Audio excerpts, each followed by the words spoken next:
into the Rift we go, and my goodness, it looks better in person. Yeah, I'm not gonna lie. The TV in the League of Sharp studio is crisp. Yeah. God damn. That 4K situation going on. Crispy. Yeah. You guys need to shout at Twitch so that we can get to stream in, is it in 1440p, right? Yes, that's right. Yeah. Everybody file your strongest complaints at Twitch support so that we can get 1440p streaming. Don't know about complaints, but you know, humble requests would be nice. But immediately, what we're seeing here, movements happening by the Cudders, from straight into the Motorola eSports jungle, 5-man unit, place a Raptors ward, and that's about it. See wards being placed as well in response by Mesa into the Cudders Raptors as well. But that is basically all we're going to see for this level 1 exchange. Just standard, you know, response wards. They're both tracking the Raptors, and that's about it. Also, actually, there's a tri-bush there as well. That we're gonna, or, you know, the Motorola eSports team are, yeah, they're keeping an eye on that. They're probably expecting some kind of level 2 movement, level 3, perhaps. From maybe from Fat Cat, maybe from Walker. Who knows? We'll find out soon.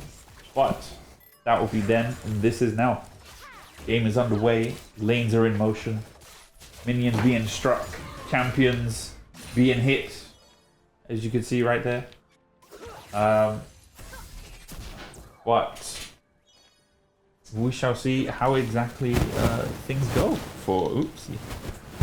About that. We'll see how it goes for these two teams. Of the bets, nobody bet. Absolutely nobody is interested in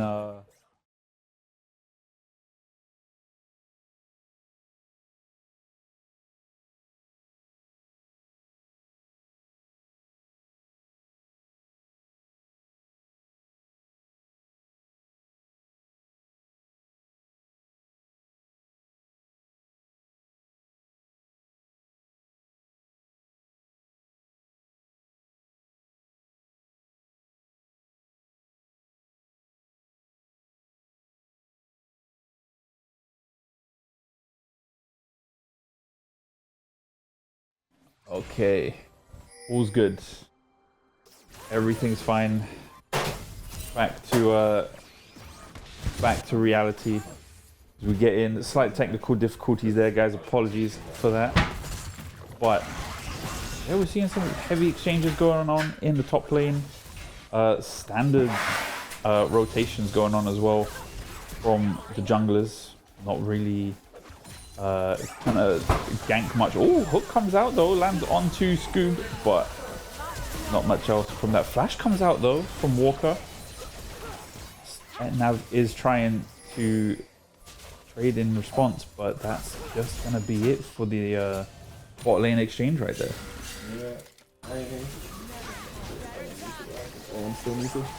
Oopsie. Yeah, the early trade there, I think, did go in the favor of Motorola eSports. I think, even though the gold right now is a little bit ahead here for the Cuties, I think it's kind of hard for the Blitzcrank right now, right? Oh, speaking of, by the way, our order is wrong. We have Walker in 80 carry role for some reason, but that can be fixed. That's minor. Yeah, minor. We were talking about it a little bit in draft, but then we got distracted. I think that the Karma is going to have a lot easier of a time. I think that the utility is a lot higher, but we see the hook come out. Oh, that was the power fist. Even E. I guess he was trying to go for a knock up into hook, but minion got in the way, kind of screwed that one up. Yeah, wasn't able to make that happen, unfortunately. But North Stream is under a lot of fire here in the mid lane from Mesa. Yeah, the early laning is going well in favor of the Ziggs right now. I think we can see CSing wise, actually, North Stream is up, but HP wise, he's going to have to take a base here. We see look how far back he has to stand to make sure that he's not in danger right now. Yeah. And then he is going to get to his back. He goes with a Sork shoes, so that it's a choice. So generally speaking, for most mages mid lane, the main time they want to base is when they have Lost Chapter, because Lost Chapter, if they had mana issues beforehand, they don't have them now. Every time they level up, it gives them a ton of mana. And never mind that, we might have a little bit of a fight going on here. We can see, I think the Fat Cow and a Hatch tried to counter jungle, and his team are here to keep him safe, so Just walks away. yeah, he gets away with it in the end. Free money, easy trip to the chicken shop. Walks out with, I guess, 10 wings. Able to tell the story as well. Pretty good. Yeah, it could be worse for him for sure. He is a little bit ahead right now on Secluded Pathos. Seems like Ettenhap is going to be the first one to fall. As he gets caught out by Scoob's roam right there, was a little too complacent with how far up ahead he was and farming there in the lane. But yeah, just gets hinted by the Motorola bot lane, and is going to be the first member to fall in this game.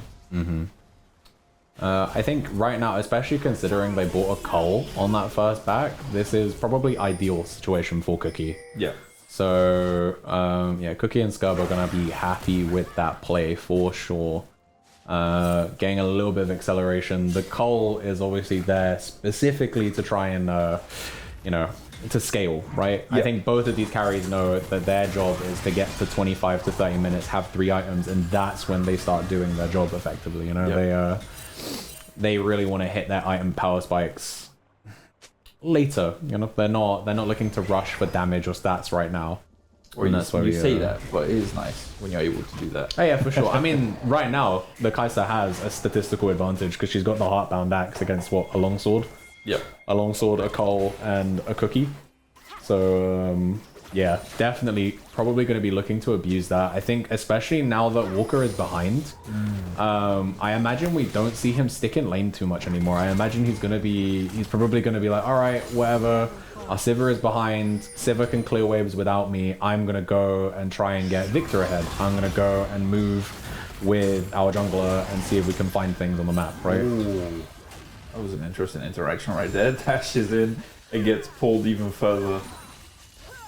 Very nice for Clisty right there, but not so nice for Help there. Yeah, you have to see if the Cudders bot lane are able to close the distance that has developed. And I think one thing that we did bring up is about the Blitzcrank, right? If the lane falls apart, Blitz doesn't really do much going into the mid-late game, right? Unless he's able to find picks, which is very much how the champion operates, right? I'm worried that Walker will end up being useless if they're not able to close this gap. Yeah, I think with the rest of the way that their team is built, the rest of the team is about 5v5ing, right? Again, Amumu loves to do the 5v5s, get multi-target ultimates. Yeah. Victor loves for the 5v5s if he can stay safe behind his front line and just throw damage out and get his ult and get resets. Sivir is also someone who loves multi-man team fights because her bouncing blade will hit several targets and do a lot of damage. But Blitzcrank, he's not the biggest help for that. What I will say is that his ultimate will deny the shielding from Karma. Yes, that's so right. that can be because big. it destroys shields now, right? It does destroy shields, yeah. One of the main things I was going to mention when we went into the draft was, when we had our completed teams, was nobody on the side of the Cuties can build Serpent's Fang, but fortunately they at least have the Blitzcrank here. Well, just as you say that, seems like Pathos is going to get picked out, but unfortunate for the Cudders, the entirety of the Motorola team are there, bar Help the Bear. 2 members of the Cudders team are going to fall as Fat Cat and Northstream will be the sacrificial lambs. They thought they had Pathos caught out there, but they just gave over 2 kills for trying to punish a dragon.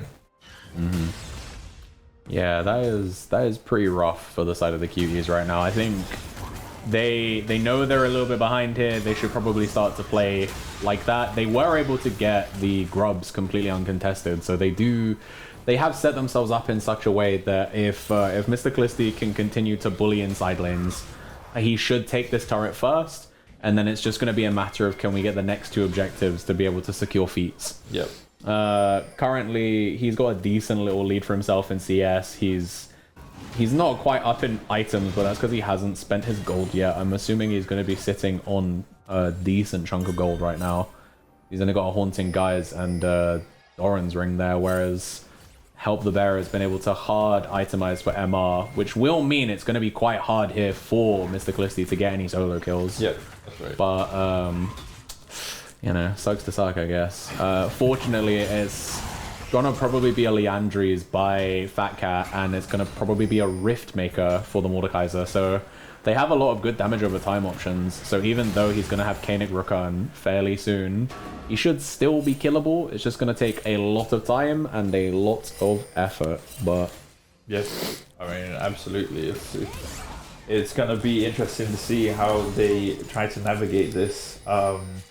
Yeah, the difference, I mean, even if we look at the gold difference between the 2 teams, it is only 700 gold. You know, it's not something massive to write home about, but despite that, 3 kills are on the table.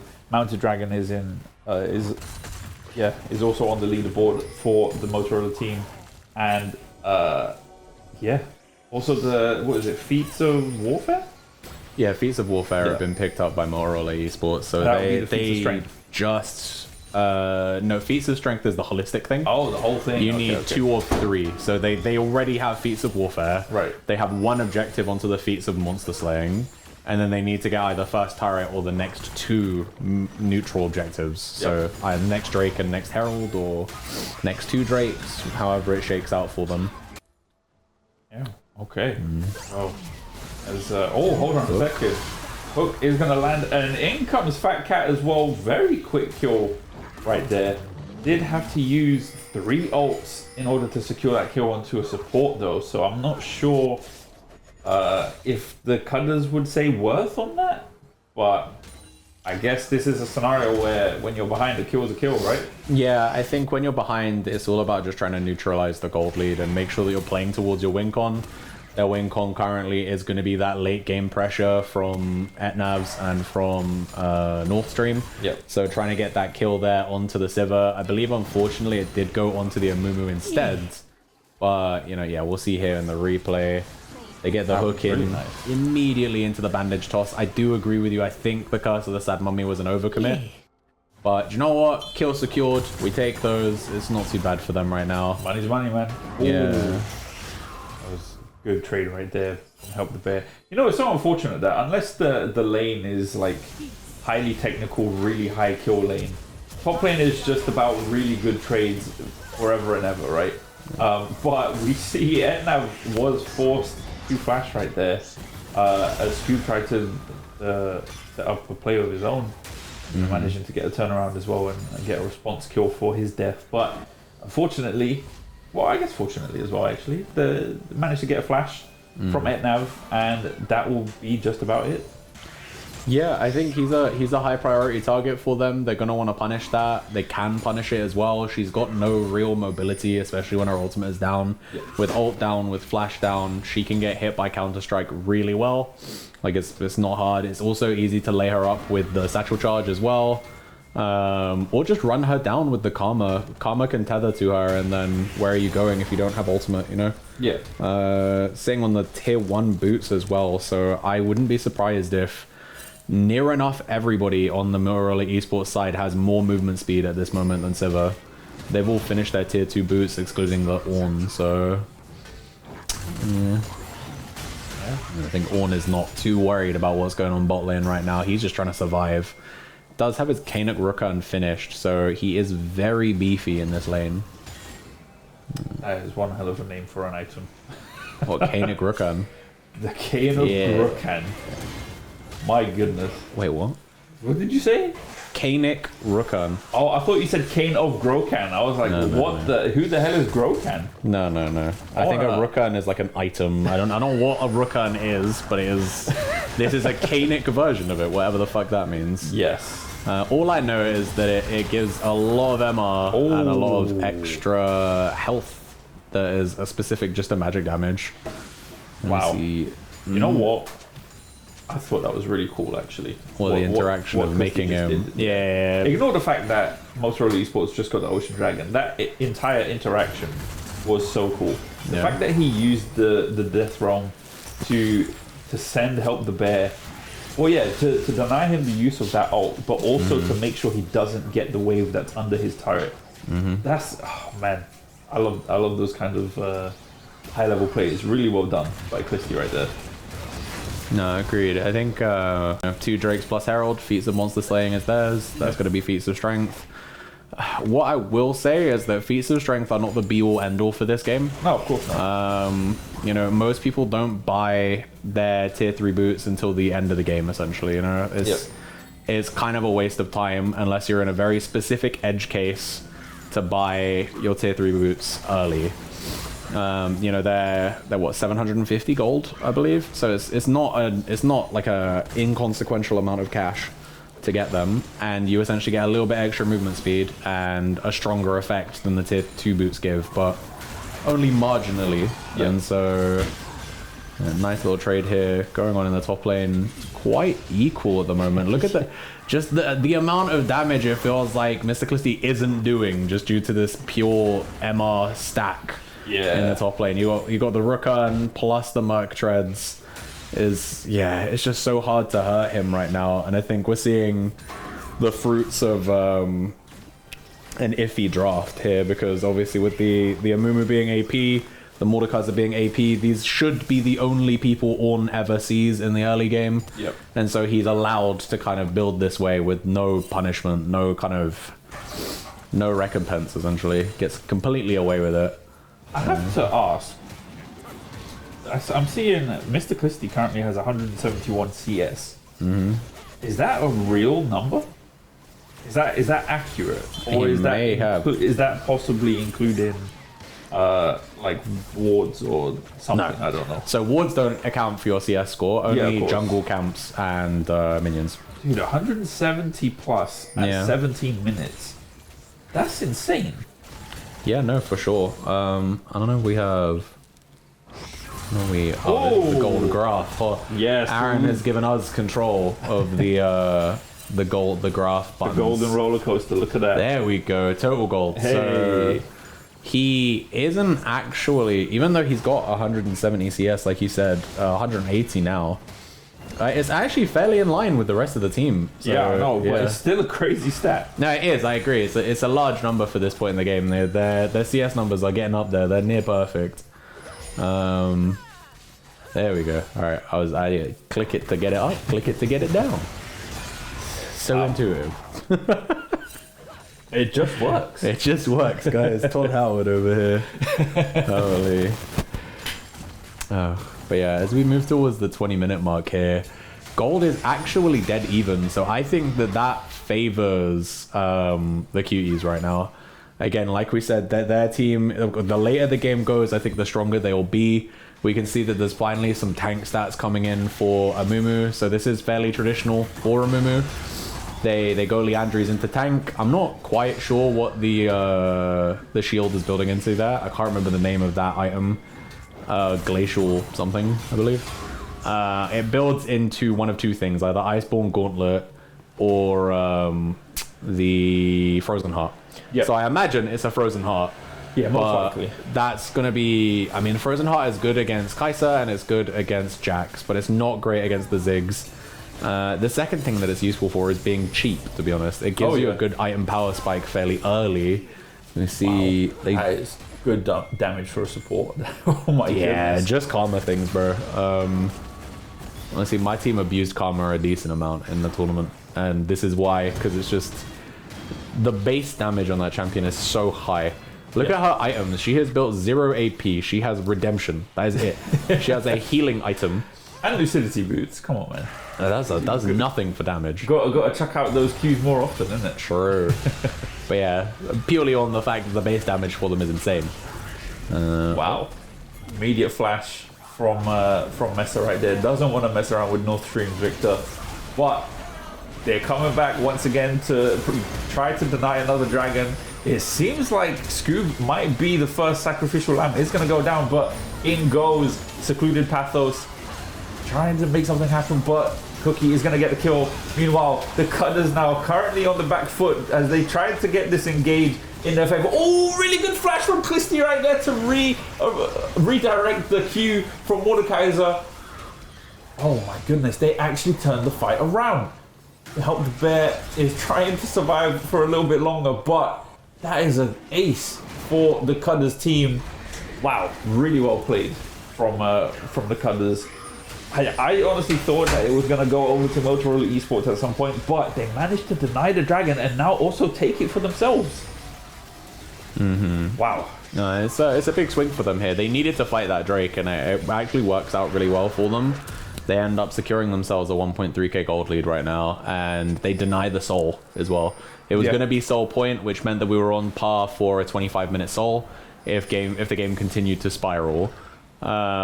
But yeah, they've been able to put the brakes on it. They were able to abuse the gold lead that Clisty had built up in the top lane already. Yep. We saw, like you mentioned, and as I'm sure we'll see in a replay, they started off on the losing end of that fight. It looked like it was going to be a cut and dry fight. Oh, a random hook there onto the Karma. No backup though. Means nothing. When you get a chance, you just got to try and land it. You know. It's got to be done. Uh-oh. Might get punished for it though. Is able to escape, but eats that. Oh my god. The empowered Q plus the Kai'Sa W. That damage is insane. Meanwhile, Etnav being forced to use ult right there to escape. Unfortunate for Etnav, but good awareness to be able to use that preemptively. And yeah, make sure he doesn't get caught out. No, for sure. I think that I will say that I think Walker has done a decent job on this Blitzcrank thus far. The laning phase was not great, and he still has 60% kill participation right now, so he's been a part of all of the big good things that have happened in his game. Yep. You can see it looks like a start up here of the Atacon while they try to chase Clisty away back behind his turret. There are many members here of the Cuties kind of nearby.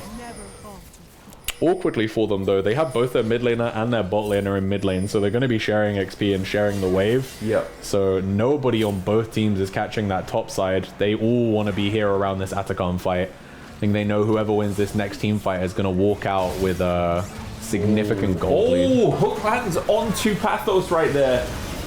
But it gets saved with the redemption, and immediately North Stream gets deleted. Motorola committing to the dive right now, as that is 4 members under the turret. But because of the side number comes out, so does Help the Bear as he goes under the turret. Kills coming out for the Motorola teams. They pick up 3, but are going to lose their top and jungler. The Deathstorm has been engaged. Into Brazil goes Cookie, and he comes out with a postcard. Says, hey man, the trip was really nice. Rio de Janeiro, you should visit it sometime. You know, it's really beautiful. You know. Oh, by the way, we should probably go take Atacon. Motorola eSports really just turned that one around. For sure. The gold lead says that we're equal, but it does not feel like we are equal right now.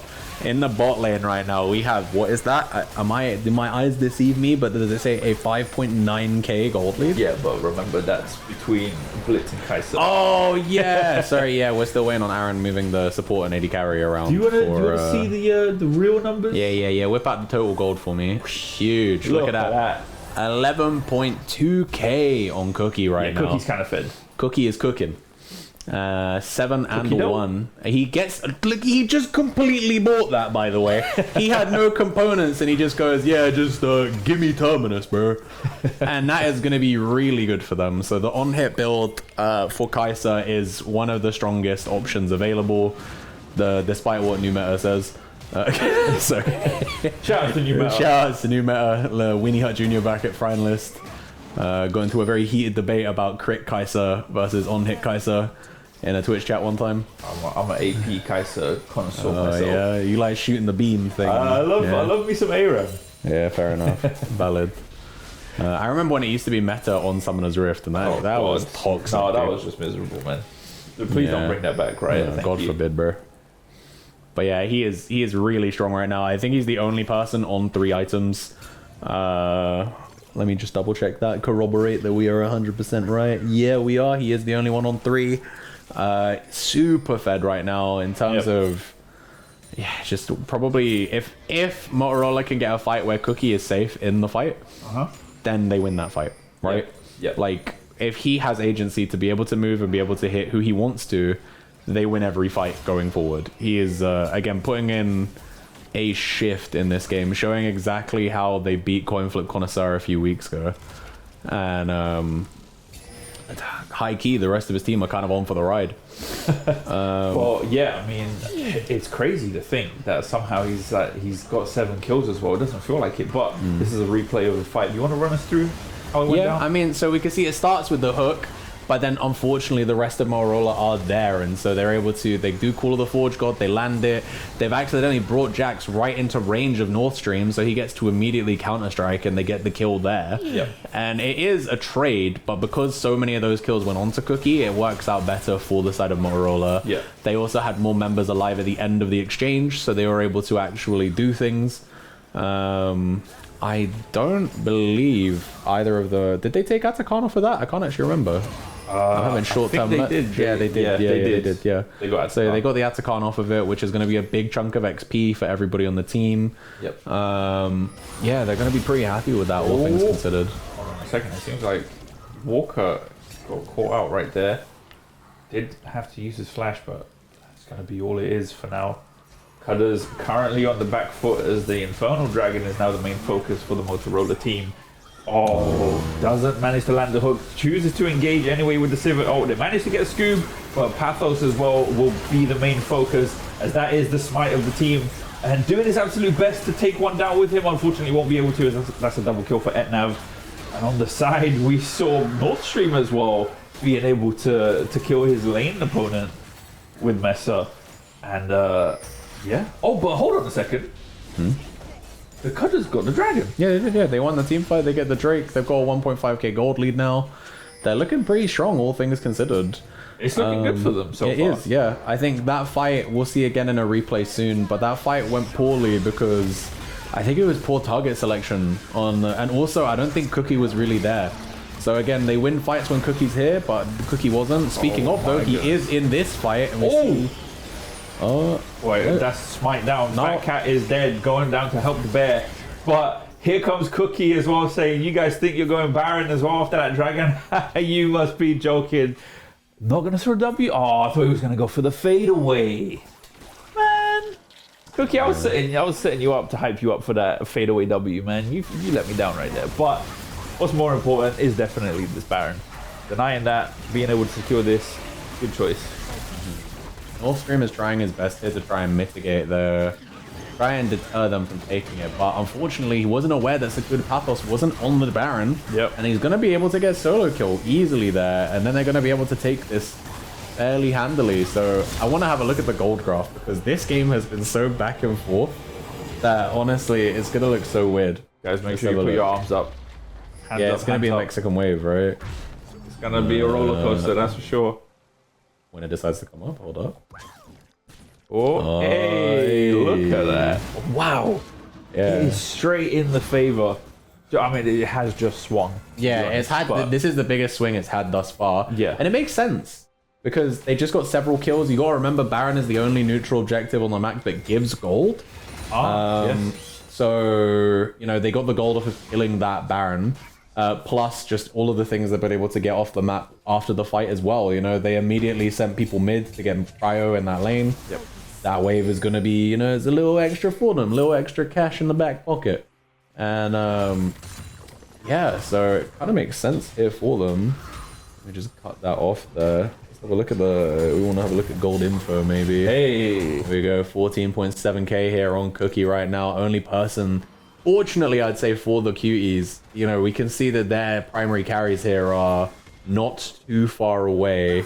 It is literally just Cookie that has the gold right now. Like, Pathos is strong, but he is comparable to the Sivir and to the Mordekaiser.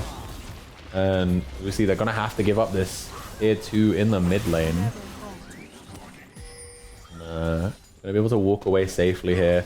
Help the Bear is also pushing up in the top lane as well, so they're going to probably crack that wave into the tier 2 top. I don't think they'll be able to get the tier 2 top, You can see Walker is kind of, you know, he's hovering in between mid and top to see where he might be needed. It's a shame that they don't know that their jungle is completely warded out in that red side as well. You know, you could see one on the Raptors, one in the. Well, actually, I think Fat Cat just cleared that, the one that was in the red buff area. But yeah, I mean, Motorola have them scouted out. Vision is looking pretty good, especially when you're at this point in the game where, you know, Cudders are currently on the objective back foot, and you know Motorola are currently in the advantage and lead. So Vision is going to be pushed up. They're not going to be able to see much of what's happening on the map.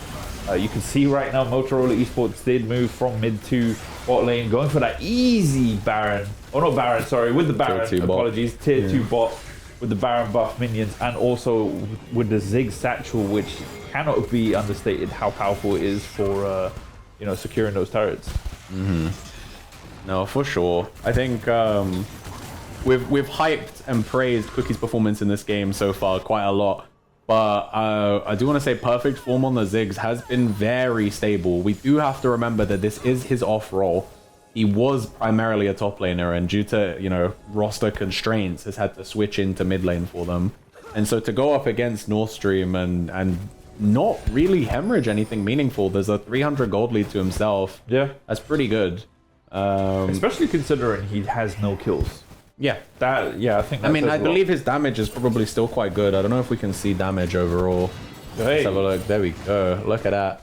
So his damage, he's on 10.6k, so he is actually significantly below North Stream. Yep. But, you know, he's doing his job, which is clearing waves. He's trying to, you know... I mean, the difference is only 8,000 damage. That's like... yeah, but considering there's only 300 gold between them, I'd say it's quite a lot. Yeah. But I would also like to say that the Ziggs has not had a Jax in his face 24/7 like North Stream has. It's easy to accrue damage when people are jumping on your face and you just kind of, you know, press your buttons at them. That's true. There's always context behind these numbers. But on ult is going to land, hit 2. Zhonya's comes out immediately from North Stream. Team fight underway as in goes Pathos, manages to get 3-man stun. Cookie be able to secure the first kill, dashes in. As Pathos is in the back line, mashing up at Nav. Managing to get that kill, is looking towards Walker as on the side while Walker dies. We see Help the Bear going in onto Glisty, who is going to fall as well. Clean ace across the board, minus Cookie as well. I actually did die, I didn't see how he did, but that's an ace across the board for Motorola eSports. If Cookie was alive right now, this was game. Yeah. It may still be game with Pathos being alive. The amount of damage he can deal to turrets with the Sundered Sky and the Triforce, like alive. Dum dum dum dum dum. He's just hitting them with the turret destruction equivalent of a Italian brain rot meme. And that is gonna be game 1. That is it. Straight over to Motorola. Game 1, 33 minutes straight to Motorola eSports on the blue side. Really well played from them.